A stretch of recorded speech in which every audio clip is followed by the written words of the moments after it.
Hi, my name is Brynner Agassi, and you guys have downloaded the Mixing Board podcast. Thank you. Today's episode is going to be about me.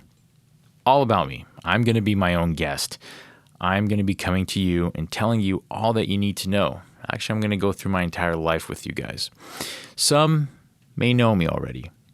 For those, I thank you. Thank you for downloading. Thank you for continuously following up with my career and following me throughout everything I've done.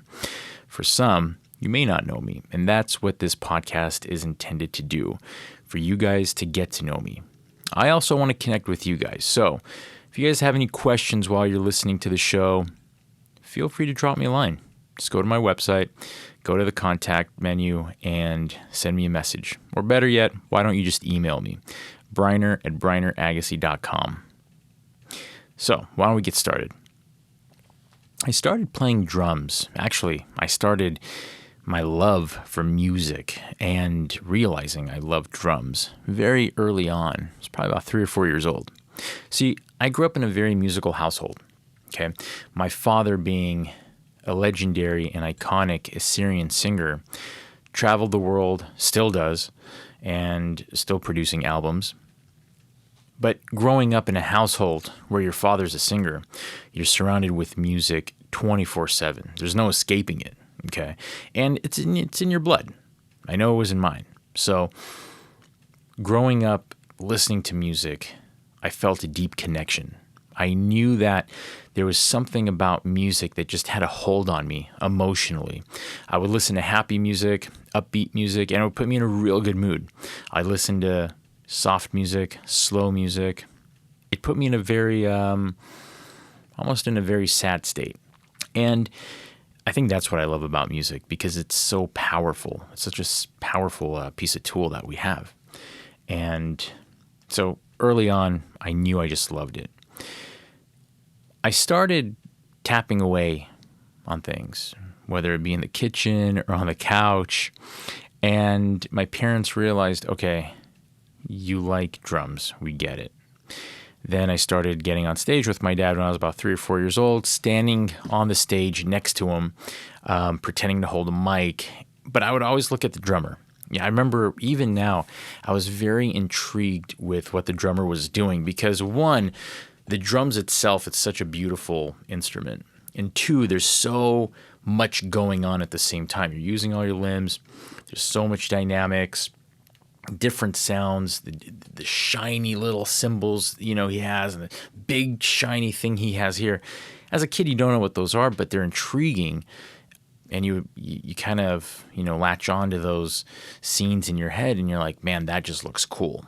So I just loved drums, and my parents finally bought me my first drum set. The first drum set wasn't anything to write home about, I'll be honest with you. It was a drum set, and I still remember it because I have a picture of it.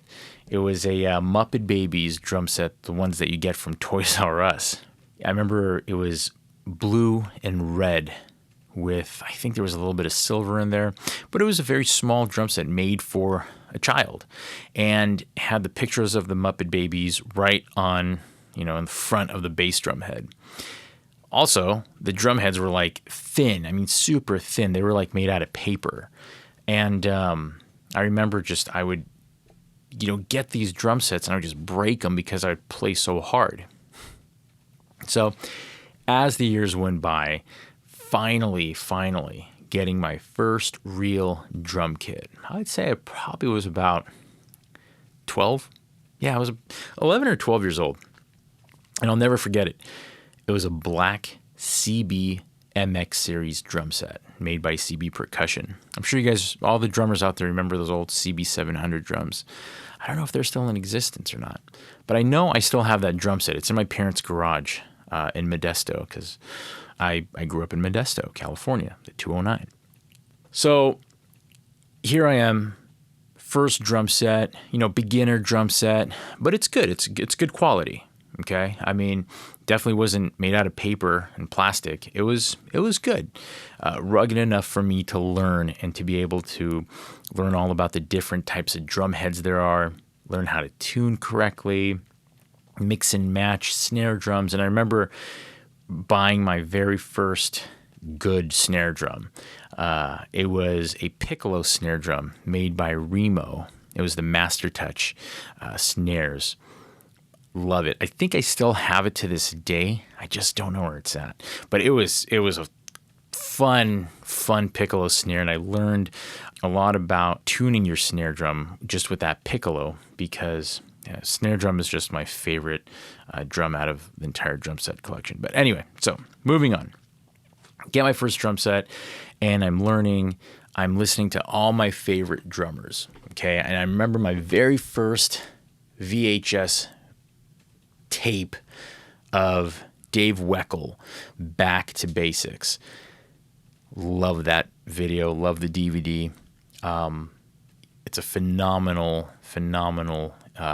instructional video. So if you guys haven't seen it, go out and get it. I know it's for sure still available. Now they have it on DVD.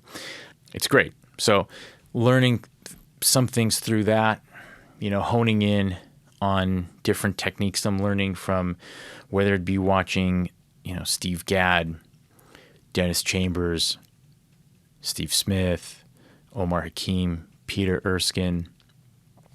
And you're learning all these different styles and variations to grooves. And I understood what everyone was doing. Now, could I do it? Well, that's a different story. I was still learning, though, I was building up my speed. And I think for my age and, not technically having a drum teacher at the time, I was good. I mean, my speed was picking up. My timing was okay. I'm not going to say it was flawless, but it was okay.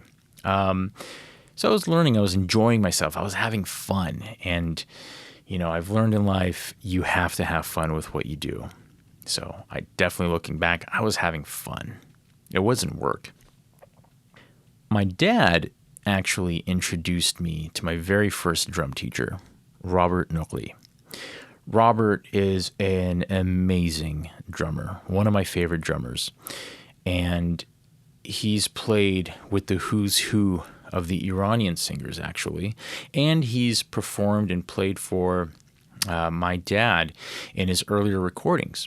So they're friends. And my dad told me, hey, listen to this drummer. I want you to start listening and paying attention to what he does. And so you listen and you learn. And finally, I think I was about 13 when my dad said, hey, I'm going to LA to record an album.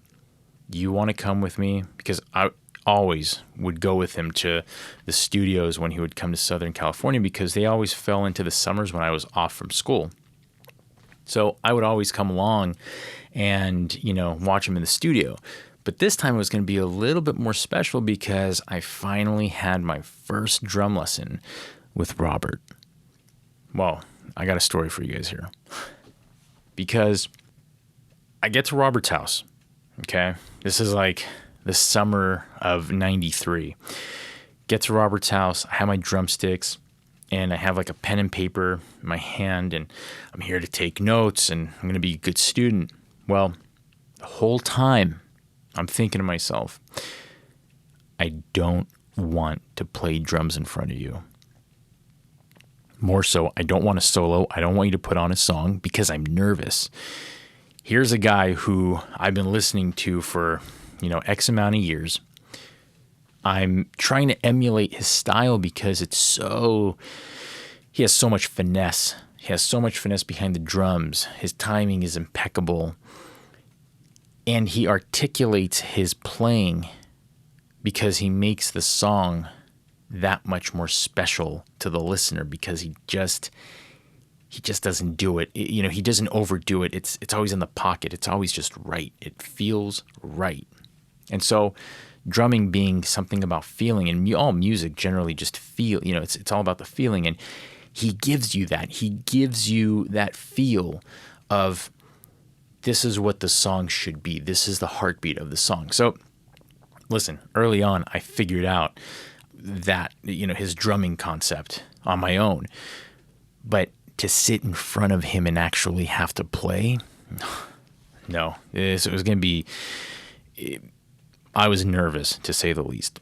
So I remember getting to his house, going to a studio, and he said, all right, have a seat. How long have you been playing? What kind of drum set do you have? He's just trying to break the ice. And before I know it, I look behind me and there's this beautiful cherry wood drum kit. And he looks at me and says, all right, go ahead and play something. Oh, God, no. When he told me to play, my world came to an end. I swear to God. Because I never had, I don't have an issue playing in front of thousands of people. I have an issue playing in front of one person. I'm still like that. I go to a music store, I pick up sticks, and you got to see me. I'm just like lightly tapping on things. Now, if there was thousands of people, I'm comfortable. I'm okay. Get me one-on-one, that's where it's kind of like, oh, God, what do you want me to play? Just, get uncomfortable and, whatever. So he says, go ahead and play something, and I'm going to find a song. I was like, oh, man. So I'm just sitting there, I remember, I think he sensed I was nervous. So I'm just there, just tapping on the drums. And I was like, okay, I'm ready to play something. He said, you know what? Hold on. I got a song for you. Lo and behold, he puts on Sting, If I Ever Lose My Faith in You. And as God is my witness, I swear to God, probably a week or 2 weeks prior to meeting Robert, I was practicing that song at home. That same song, that same Sting song, I was practicing at home because I had the CD. So I was like, whoa, this is pretty sweet. All right. I could do this. So he put it on. I started playing, and it went well. I mean, I thought it went well. Robert told me it went well. Maybe he was just being nice. The guy's a sweetheart. But he said it went well. So my confidence kind of, I was sitting up straight, chest out a little bit. And I'm like, all right, this is cool, man. Robert validated that I can play this song. I feel great. And needless to say, he gave me a lesson. He gave me some rudiments to try. Now, unfortunately, Robert living in Los Angeles and I growing up in Modesto, it's hard to continuously drive 5 hours to meet your drum teacher. So the lessons lasted maybe once or twice a year for a couple of years. But we've remained, he's always going to be my teacher, and I still talk to him to this day, and I consider him a friend of mine, someone who you just learn from. You learn from the experiences, and you learn the creativity process behind the artist. So Robert's definitely one of those drummers I've continuously looked to for a lot of knowledge, not only growing up, but even now. So all drummers have influenced me. Rock drummers have influenced me, guys like Matt Sorum, Lars Ulrich, Tommy Lee, just to name a few. These guys growing up, I would watch behind the drum kit, and I'd be like, man, they just make it look so cool. I never grew out my hair, but yeah, it just looks so cool. And I think that was just another thing why I love drums so much, because it just pulled me in. It had that coolness factor to it too. So I'm like, hey, this is awesome. I love being a drummer. So at 16, I got my first call to start performing on stage. Well, it wasn't necessarily a call. It was my dad telling me, hey, you want to start, playing on stage? I was like, sure, let's do it. I felt good, and it was a great experience because, at 16, prior, I had never, ever had any sort of exposure to playing large crowds and for a long period of time. I was used to practicing in my bedroom, practicing on pads or the drum set, but this is a different dynamic being on stage. So quickly I learned a lot, not only about The difference between tuning, your drums for stage, tuning your drums for home. They may sound some way at home, but now they're going to sound differently on stage. So all these things I never learned about. I never witnessed. Frankly, I never even talked to anyone about, except when I got on stage for the first time and I'm sitting there listening to the drums. I'm like, wow, they sound completely different. So you quickly learn, you adapt. At 16, I'd say that I'd even start, my dad started getting input from me regarding his music, which was cool. He'd always done it, but now it was different. Now I'm an actual musician. I'm on stage with him. And so, he was asking me questions, how I felt about these songs and, this and that. Again, boosted my morale, made me feel good and made me feel that, hey, my input here is good. I'm giving some good advice, I think. Grew up. I'm 17. I'm 18.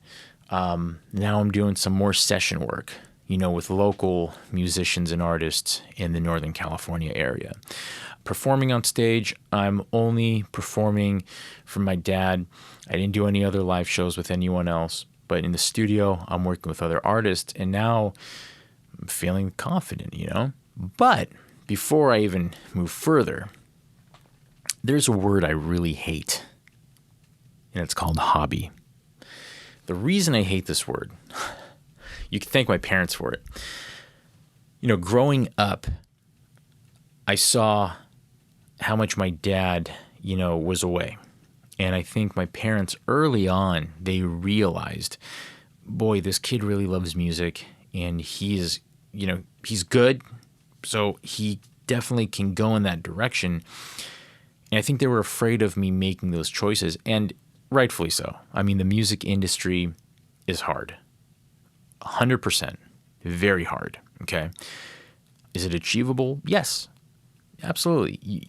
And you just don't ever give up. That's what it is. You don't ever give up. You continue going because you love what you do. So my parents instilled in me that music should be a hobby. It should be a hobby, and don't forget to go to school.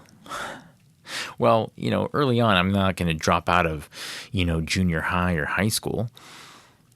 And to be honest with you, I don't know where my life would be if perhaps I didn't hear those words.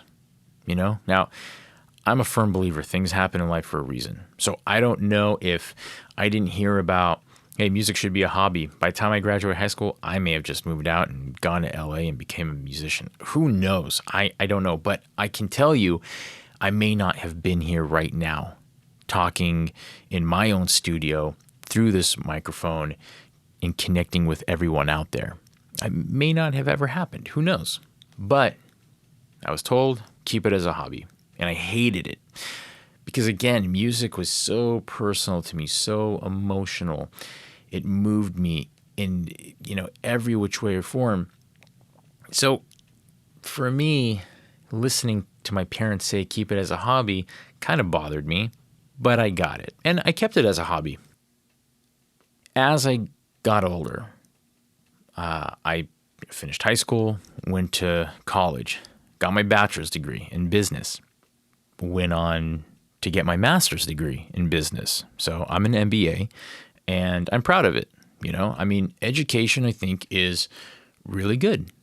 I'm a proponent of lifelong learning, to say the least. Okay, whether you get your, knowledge through a book or a mentor, or other people's experiences, it's all education and it's all good. Education is good, man. Knowledge is power, and I believe that.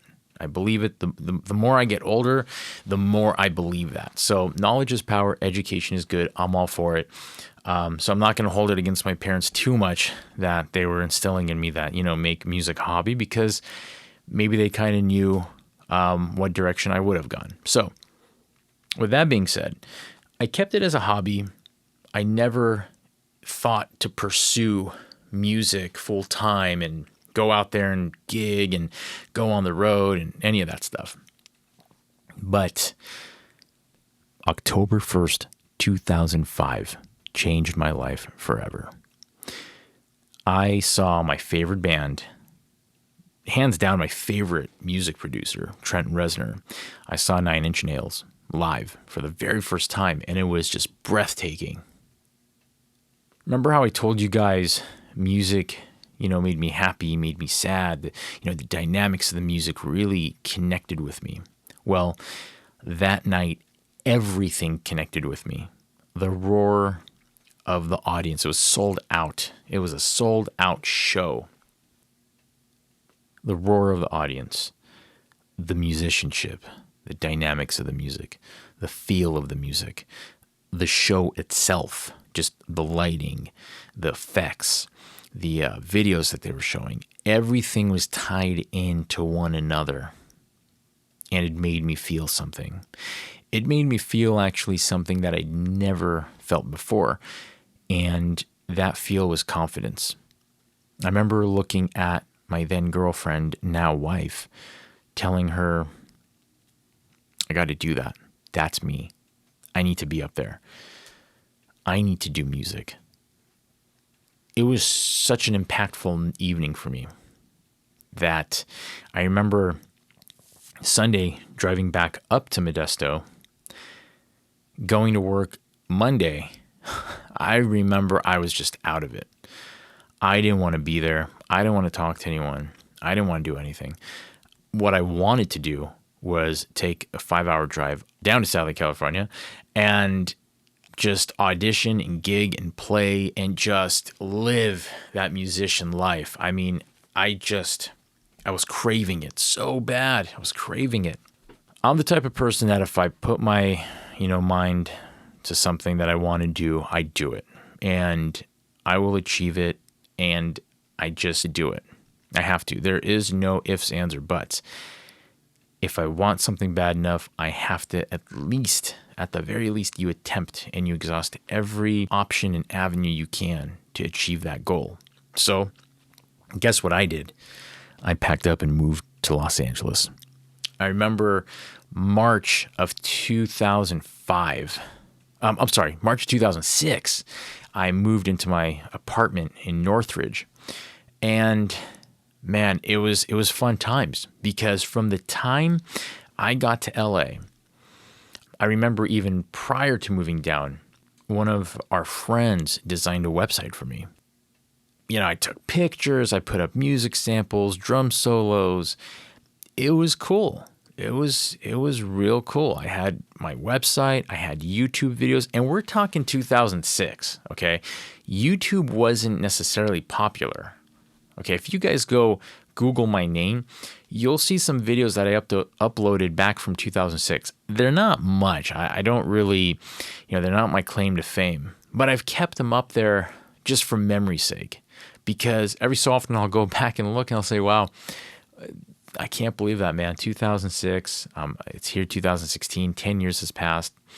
Time flies, and you look back and you learn a lot, and you see what you've achieved and what some of your goals were. I remember filming all those videos, posting them up on YouTube, and signing up for MySpace, which I don't think I've logged in for the past 6, 7, 8, 9 years. I think I used it for the first 2 years and that was it. But you do all this social media stuff. And at that time, you really didn't have much of an option. I had the YouTube, I had the MySpace, and I had my website. The cool thing was, at the time, not anymore, but at the time, Craigslist was popping. Craigslist was hot. I swear you could find every musician in Southern California on there at the time. You didn't have Instagram, you didn't have Facebook, you didn't have much of an option to reach out and connect with people. So Craigslist was the number one choice for a lot of musicians. I remember going on there and I would post up my website and say a little bit about me. And it got me a lot of positive feedback, because here's a guy who has his own website. Now, only the big guys, the Dave Weckels of the world, the Thomas Langs of the world have their own website.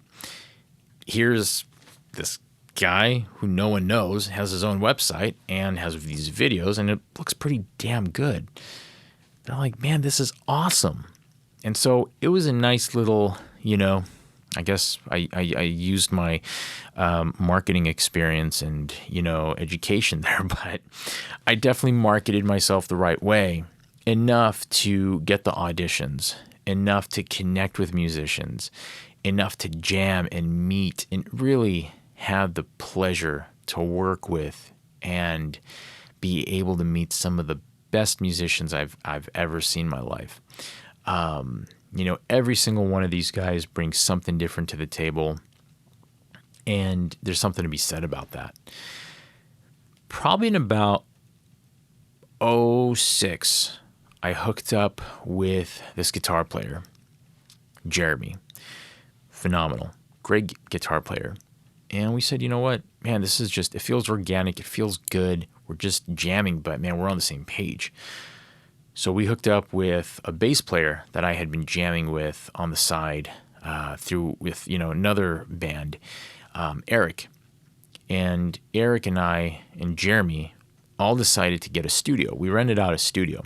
We were paying, I forgot how much it was. I think it was like $500-$600 a month, but it was like one of those, I forgot what they call them now.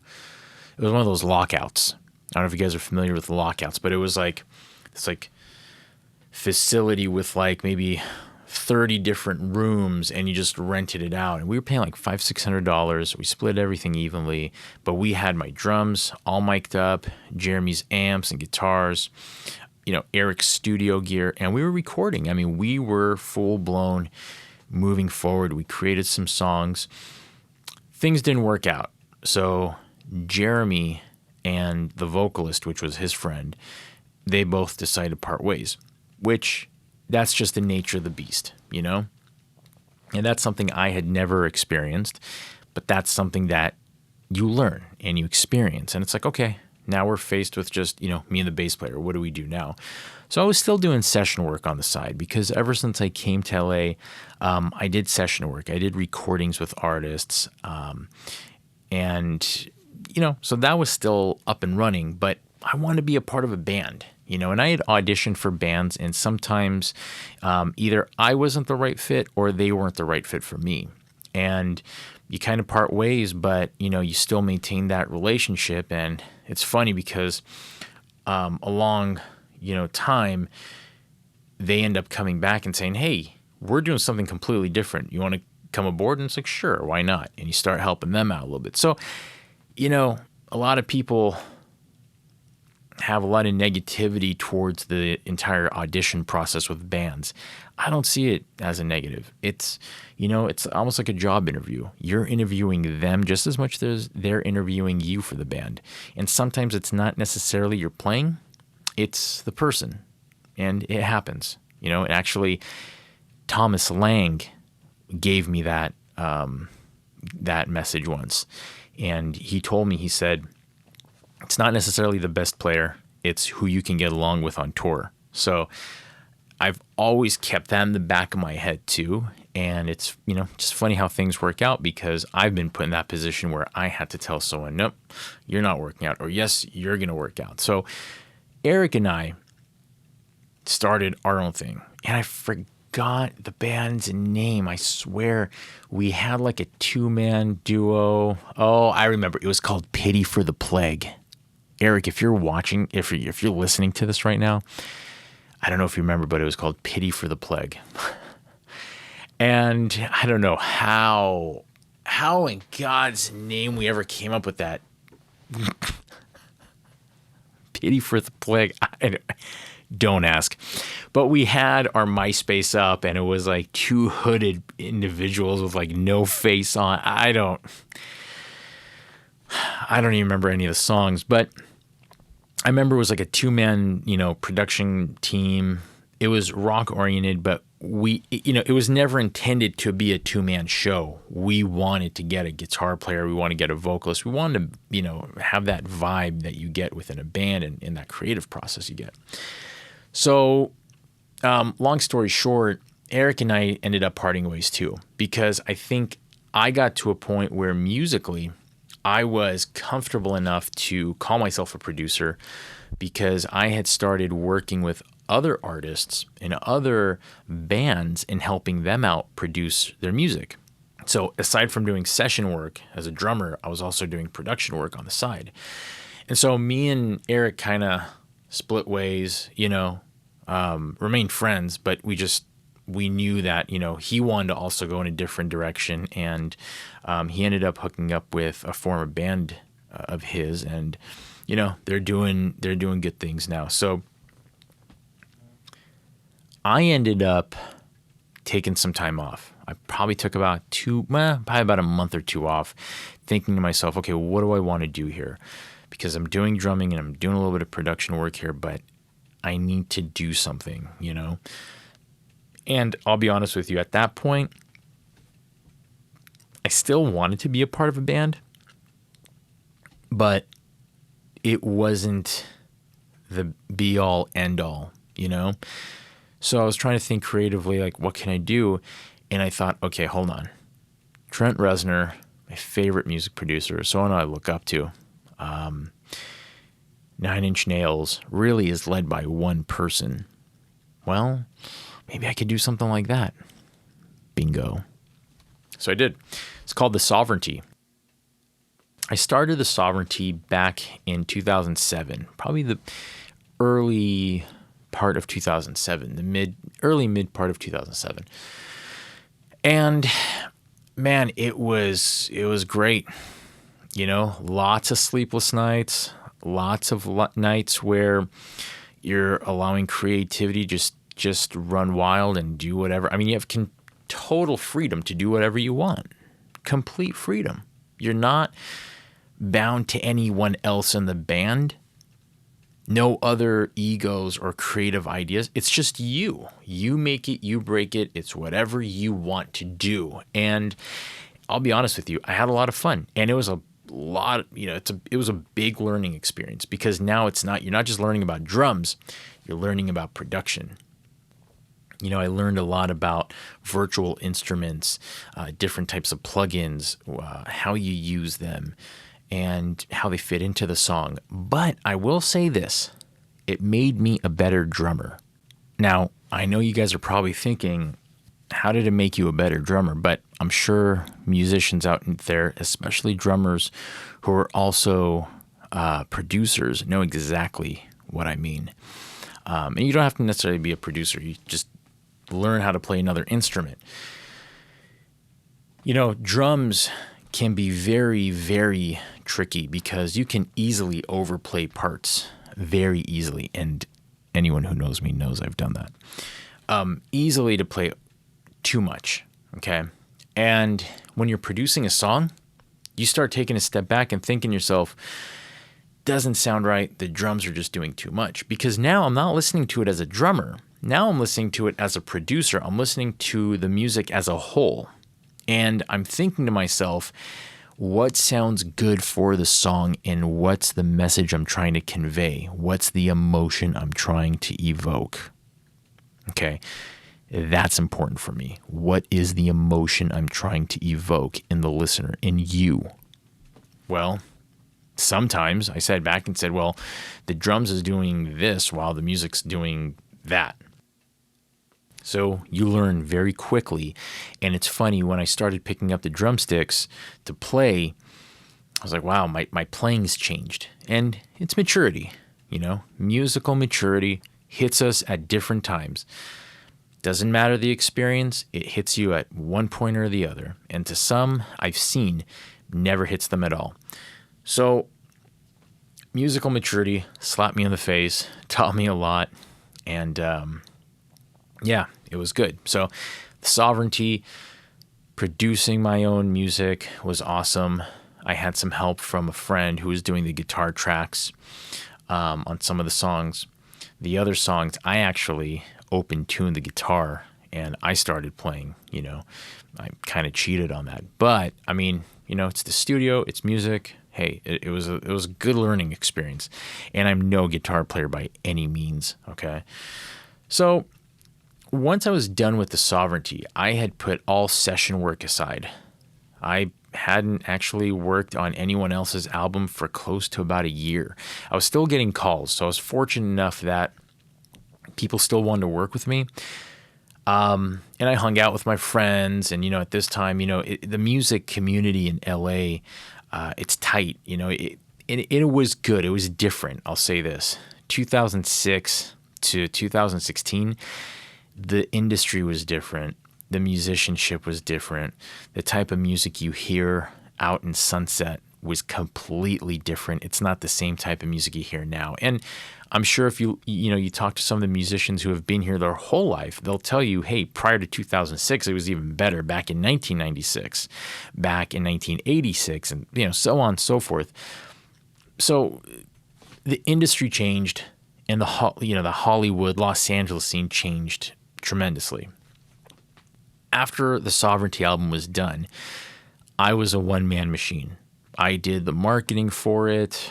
I did, calling the radios, getting in touch with press. I mean, you name it. Now, for all you musicians out there, I will say this.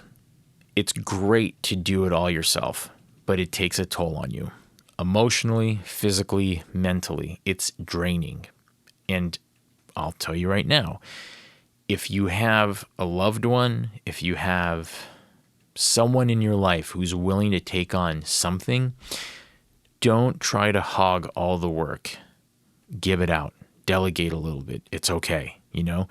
You can allow other people to help you. Maybe not with the music portion, but if it's making calls, if it's marketing, if it's doing this and that, allow people to help you. I never did. Okay. And that's just one of my things, I guess, when I was a little younger, was I wanted to do everything myself because I figured, hey, I know it better than anyone. Just by the time I sit down and tell someone how to do it, I just want to do it myself.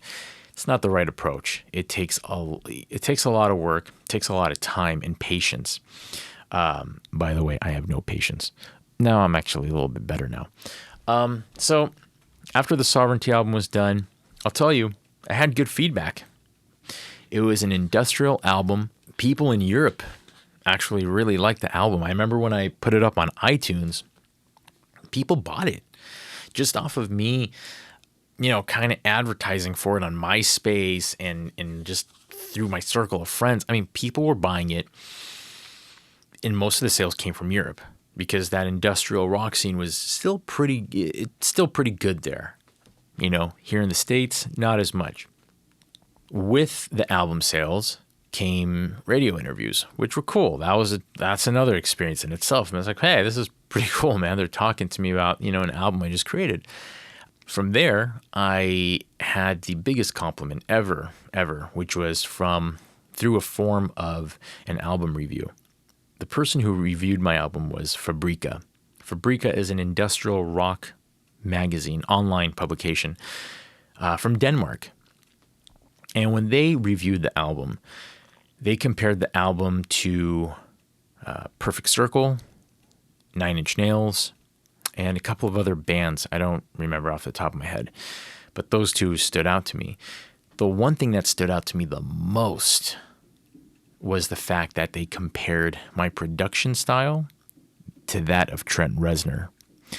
And I'm going to tell you this right now, that alone, that statement, that sentence right there made me the happiest guy on earth. And at that very point, I think I tasted what I'd like to call success. And you guys are probably thinking, well, what is he talking about? Well, I'm going to define my success to you guys later in the show. So at the time, I was thinking, man, this is great. They just compared me to my favorite producer. It's my favorite band. I mean, this is amazing. I don't even care if I sell 5 albums. It doesn't matter. I just got the biggest compliment of my life, so I'm a happy camper. But I was tired. Emotionally, physically, mentally. I was drained, okay? I wasn't getting enough sleep. My the sleeping patterns were all off. My head wasn't screwed on straight. It wasn't a good period. It wasn't really a good period at all. So I told myself, I said, you know what? Sovereignty is always going to be there. It's not going anywhere. It is what it is. I've tried my best, and I can always revisit this at a later time. And you know what? It's out there. Actually, I'm not selling it on iTunes, but if you guys go to BrynnerAgassi.com, there's an Easter egg hidden somewhere in the website that will connect you to the sovereignty. I'll let you guys figure it out. So that was the thing. I put it to the side and just kind of let it sit. Told myself, let's revisit it at another time. Now, let's go back to having fun. Let's go back to making music. So I started back with the session work. I started working with a couple of other artists in the LA area, whether it being through drums or just helping them produce and develop themselves. It was cool. I was back to having fun, but I was missing something. I still wanted to be a part of a band. And it's funny because, I'll admit it, I was kind of flip-flopping back and forth between the idea of drummer, producer, both, be in a band, do this or do that. So it's hard. Drummer, producer, I get, but the wanting to be in a band is a completely different dynamic. So for any musician listening right now, if you have been or you are currently in a band, you know what I mean. It's not just about getting along with the people in the band. It's about musically, can you connect? And sometimes that's not even enough.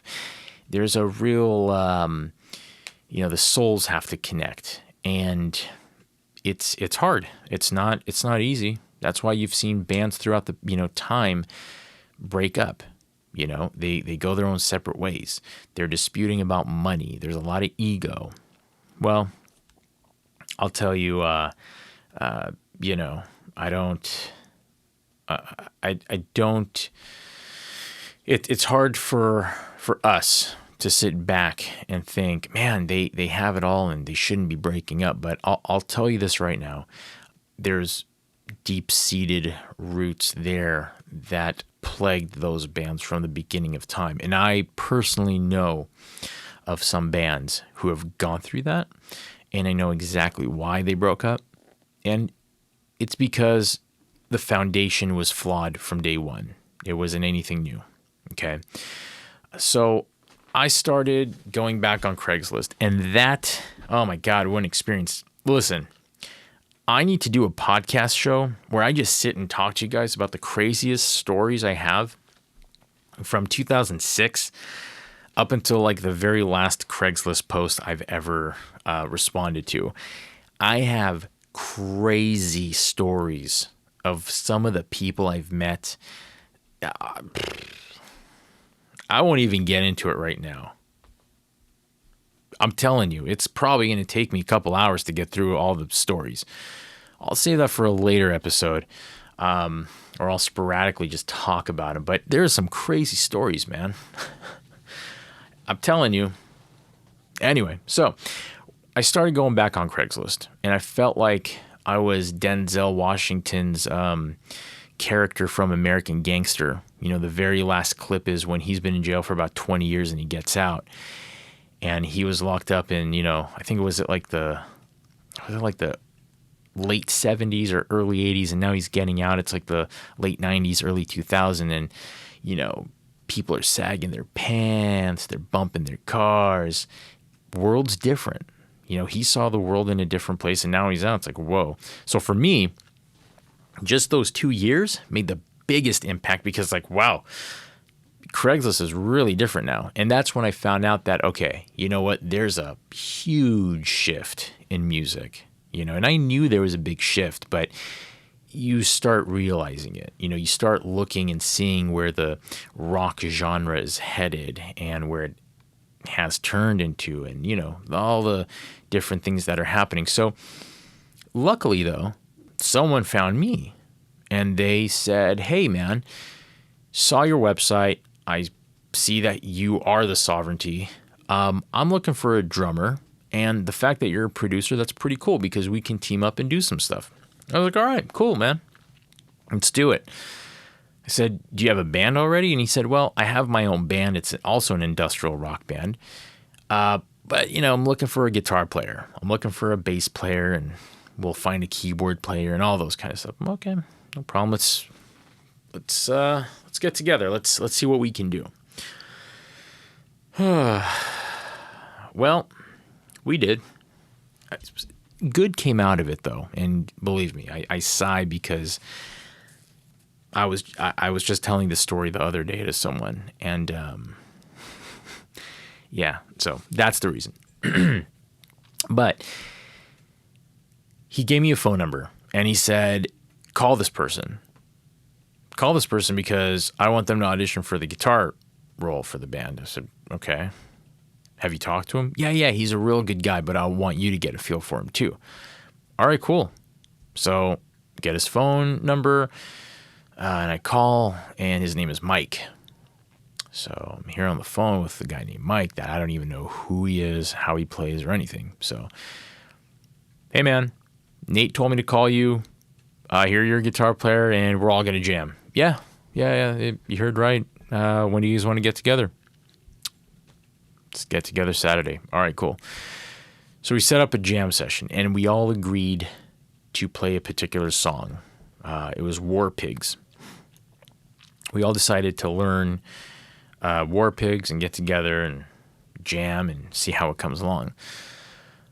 It's funny because you guys heard me talk about how, much I wanted to be a part of a band again. Well, here's my opportunity, right? Okay, now remember what I said. There's a lot at stake with being in a band because you have to not only get along with the guys, both, personally and musically, but on some level, the musicianship and the experience is going to play a big hand. So when we got to the jam session, for me, when I first heard the vocalist, he was off in his own planet. He was doing his own thing. I'm listening here, the guitar player, he's doing his own thing. He's playing the song, but it's just off. The timing was off. And for me, remember what I told you guys, I have no patience. Everything mixed in with one another just kind of got to me because here I was after a few years of moving to Southern California. I finally did my own thing, The Sovereignty, which I had to put on the back burner after its release out of all times. Here I am back in the studio, rehearsal rooms. I'm trying to reconnect with these musicians, but now I see myself more than just a drummer. I'm now a musician. I'm matured. So I see things differently. I feel things differently, and it just wasn't connecting with me. It wasn't anyone's fault. It wasn't the singer's fault or the guitar player's fault. It was me. It was the way I think I handled me. And, there's a lot of growth that took place as well, just in, that portion of my life. So you start kind of dissecting the situation right then and there, And after that jam session, we told the guitar player, hey, you know what? It's not going to work out. Sorry. Just not going to work. So we just left it at that. But I'm going to tell you something. The guitar player, Mike, reminded me of myself because I saw the passion. Now, I don't know how much experience he had rehearsing with other musicians. I don't know, if he had ever gone on tour, created music. I didn't know anything about him, but I knew there was passion. There was a very distinct love for his instrument, and you can tell it a mile away just looking at him, okay? The way he held the guitar, the way he closed his eyes, the way he's playing, and he was off in his own world, and he was really off in his own world doing something, but he owned it, and it just, it was beautiful in a way because you're almost seeing this musician unfold in front of you. Now, I can't say much about the singer because he was doing his own thing, and I wasn't really focused on the singer as much as I was on the guitar player. So after the whole session and after we kind of parted ways with Mike and said, it's not going to work out between us, hey man, sorry, you're a good guy, but we're just not connecting. Nate hopped in his car And I remember going up to Mike and shaking his hand and pulling him closer. And I said, "Hey, man, you and I are going to keep in touch." And we did. From that moment forward, Mike and I would just talk on the phone. "Hey, man, how's it going? Good? Yeah, cool. What's going on with you?" "Not much, man. I'm doing this and that." "Cool." Mike would invite me over to jam. I'd go watch him play. He would, he found out about Sovereignty, and, he was giving me all this, kudos on Sovereignty and what he thought about it. And it was positive, man. It felt good to say, man, there's another musician who appreciates it. So it felt great. And throughout the years of knowing Mike at that time, it was like 2008, then 2009, 2010, we started hanging out a little bit. I watched him perform. I know he was hooking up with other bands and other musicians around town, and he was doing his thing.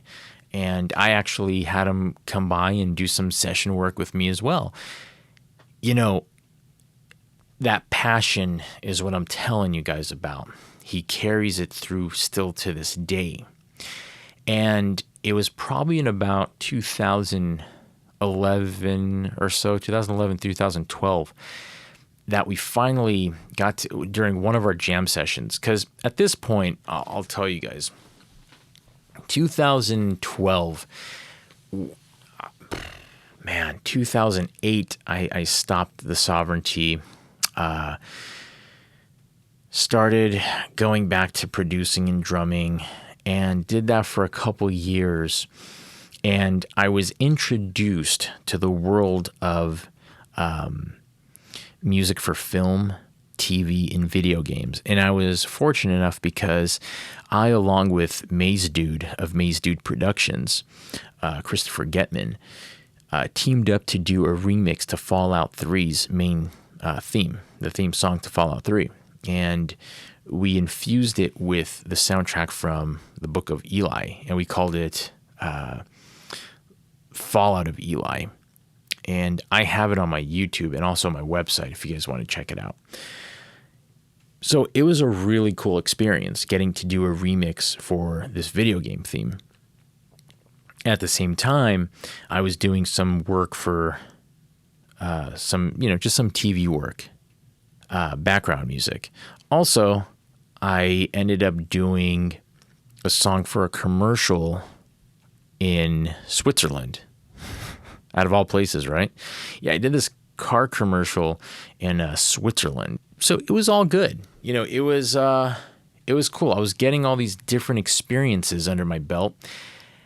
And I knew that the whole band thing, at that point I was 32, 33. I wasn't necessarily looking to join a band anymore. I think, I had my fix early on of performing at the Roxy, being on stage with bands. So, I didn't need to tour the world to know what it's like. I was doing shows, in the U.S. I was doing shows in Southern California. I was doing enough studio gigs that I'm getting my fix of drumming and meeting all these people. So I'm okay. I'm okay. So when Mike and I started talking about doing something creatively, it was 2012 to 2000. Yeah, it was end of 2012. And we decided the thing that comes naturally to us is music, and there's a particular sound we have. And when we jam, at that point, we were connected. It was like one sound coming at you. We were on the same page, and we felt one another musically. We just wanted to go the same direction. And I have a lot of respect for Mike too. He's a great songwriter. So when we sat down, we said, what do you want to do? Do you want to do this band? I mean, do you want to go out and find a bass player? Do you want to go out and find a vocalist? We both agree that probably isn't something we want to do. The one thing that I suggested was you're a songwriter, you're a guitar player. I'm a drummer, I'm a producer. We can make these songs. We can make these songs. Whether it's for other artists or if it's for film. And I introduced him to some work I was doing for those video games. And he listened to it and he's like, that's badass. I love it. So there you have it. Me and Mike decided, let's get together. Let's do a production duo, like a team, like a composer team, to cater to film, TV, and video games. It came naturally. So we did that. And it was 2013 when we decided to get the ball rolling. But 2013 was when I was getting married. And anyone out there who, who's married or has been married knows, there's a lot of work that goes on into wedding planning. And I know if my wife is listening to this, she'll kill me because she'll say, I did all the planning. I know you did, honey, but I had to agree with, some of the things that you liked. So come on, guys. Come on. We know it's a tough gig. You can't multitask anything because you gotta, give moral support to the wife. And I know she's probably gonna kill me. So 2013 wasn't necessarily the best year to, jumpstart our venture together. But going into 2014, it allowed us to, wipe the slate clean, sit down, get our ideas out on paper, record, and we started developing the sound. We started really developing a vision. And I could speak from Mike when I say this. We're both very similar at, we both have to have some sort of vision first. If we don't have it, it's kind of like, okay, we're just jamming and we're making music, but what for? What are we doing? Because we both have such a strong connection emotionally to music. And so 2015, we started going to the studio, jamming, coming back to my studio. I went to his place in Vegas, and we just started putting all the pieces together. Now, we've presented to the world displaced music. So if you guys want to hear the tracks, some of the tracks, just go to displacedmusic.com. www.displacedmusic.com. You guys are going to hear all the music that Mike and I have created for film, video game, and TV. Now, there's an interesting point because making music for film or video games much different than doing music for an artist or producing another artist, because what's being put on the screen, that motion picture or the video game, what that clip is, what it represents, that's the artist. And you're trying to pull from that. You're trying to evoke the same emotion that the director or, the designer of the video game, the animator is trying to portray. Everything that they're creating, you have to base the music off of. And so it just came natural to me and Mike, though, because we're so closely, attached to music emotionally. We've had nothing but kudos, and, knock on wood, things are going great. So displacedmusic.com, check it out. I'll tell you, I haven't been happier in music. And if you guys remember, probably about, how long have I been talking now? Almost an hour. I was asked when I first moved down to Southern California by one of my cousins. He said, hey, what are you going to do in music? And I said, man, I want to make it. I want to make it in music. I didn't know what making it was. If someone asked me at that time, hey, can you define what making it is? I'd probably look at that person with a blank stare in my face. I wouldn't know what it was. I wouldn't know how to answer it, honestly. So take some time, growth, both musically, mentally. There's a lot of maturity there to get to the answer, to see it, to see a very clear vision. And I'll tell you this, what success looks like to me, it's a two-part question. First part is to evoke emotion. I love helping people. It's just what I love to do. I love helping people. So if I can help you in a positive way, then, man, I've done my job. And I think the greatest gift for me that I can give to you, the audience, the listener, is music. If I could touch you emotionally through music, man, that speaks volumes. More than any dollar sign you can ever put in front of me. Being a musician and having someone come up to you and say, man, that song moves me. Man, that means the world to me. Do you know what that means to me?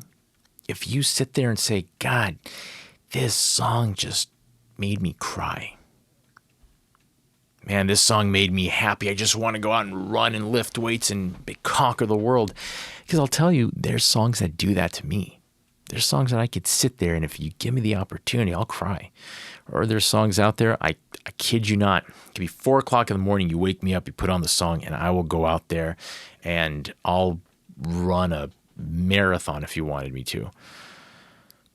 But I'm telling you right now, for any musician, for any artist, what we try to do is connect with you. And if we can connect with you in any sort of way and positively motivate you and draw some sort of emotion out of you, our job is done. That's it. Now, the second part to that statement, to my definition, is fun. I've learned from a very, very dear friend of mine that if you don't have fun, it's just not worth it. You have to have fun. And I'll tell you, for a long period of time, I'd sit there and what I would say to myself is, I have to do this. I have to do that. I have to do this. And I have to was or is now the equivalent of the word hobby.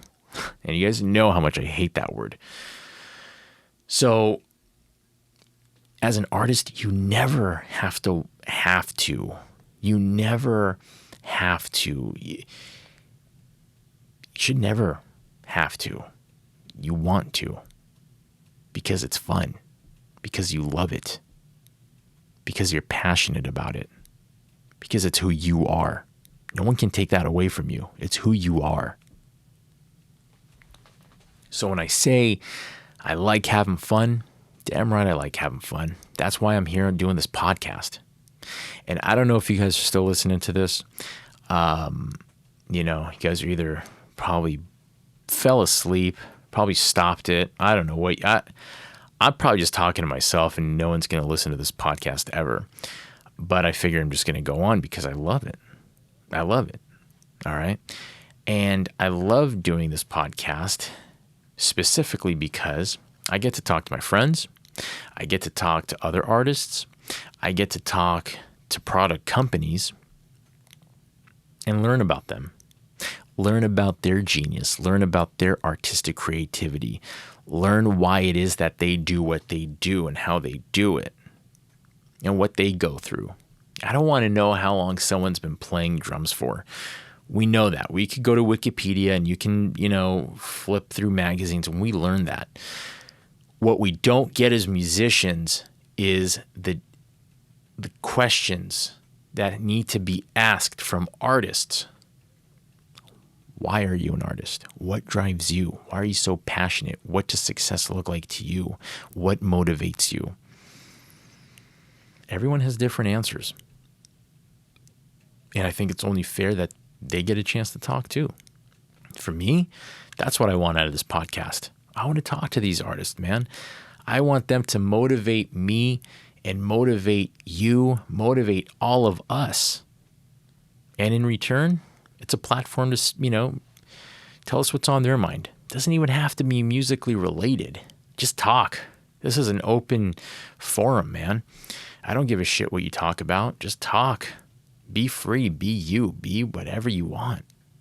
And so I will say this, though, and it's very important you guys hear me out, especially if you're still listening to me. I don't know if you guys are long asleep, but if you wake up and you realize you just missed the past, hour of what I'm talking about, it's okay. This is the most important part of the show that I really, really need you guys to hear me out on. I have no backers. I have no sponsors. Nothing.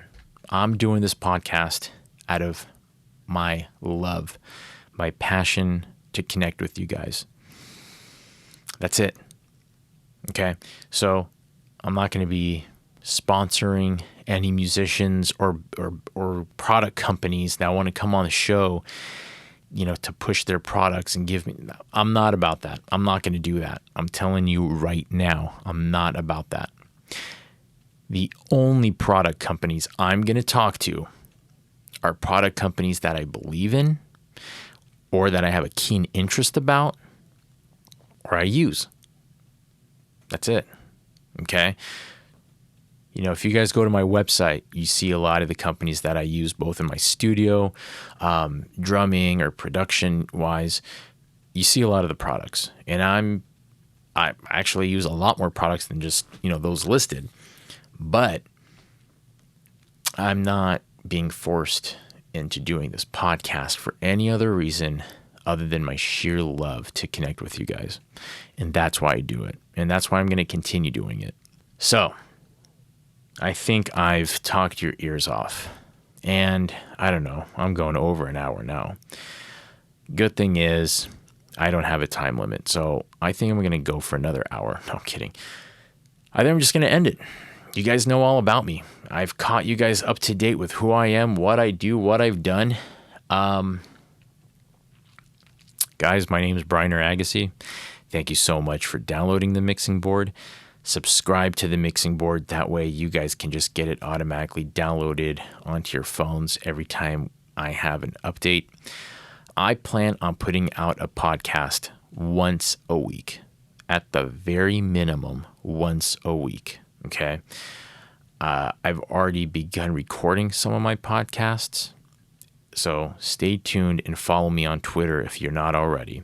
Just go to my website, bryneragassi.com, connect with me. Message me, follow me on Instagram, Twitter, and make sure you check out Displaced Music. Even though I have some of the tracks on my website, but if you go to displacedmusic.com, you are going to listen to more tracks from Mike and myself that we've created. So check it out and be happy. Continue having a smile on your face.